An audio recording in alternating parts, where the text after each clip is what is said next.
तो मूवी की शुरुआत होती है और हमें एक बच्चे को दिखाया जाता है जिसका नाम सरू है। सरू अपने बड़े भाई गुड्डू के साथ गाड़ी में कोयला की चोरी कर रहा होता है। दरअसल ये लोग बहुत गरीब होते हैं, इसीलिए अपना पेट भरने के लिए इन्हें छोटी मोटी चोरियां करनी पड़ती हैं।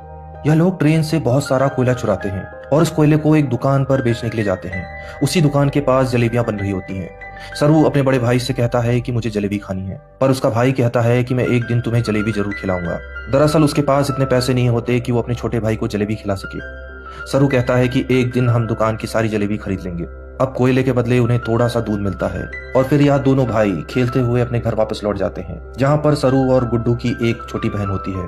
यह तीनों अपनी माँ के साथ रहते हैं। उनकी माँ पूछती है कि तुम लोग यह दूध कहाँ से लेकर आए, लेकिन वह इस बात का कोई भी जवाब नहीं देते। उसी रात सरू का बड़ा भाई गुड्डू काम पर जा रहा होता है।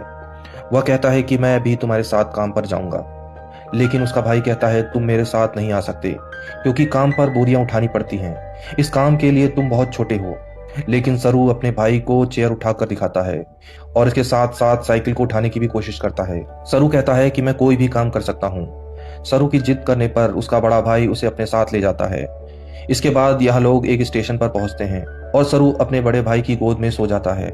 उसका बड़ा भाई उसे उठाने की कोशिश करता है, लेकिन सरू अभी बहुत छोटा है। वह कहता है कि मुझे सोने दो। सरू का भाई उसे एक बेंच पर लेटा देता है और कहता है कि मैं कल सुबह काम करके वापस आ जाऊंगा, तब तक तुम यहीं रहना। सरू जाने से पहले अपने भाई से कहता है कि जब तुम आओगे तो अपने साथ जलेबी लाना। गुड्डू कहता है ठीक है। सरू कहता है 2000 जलेबियां।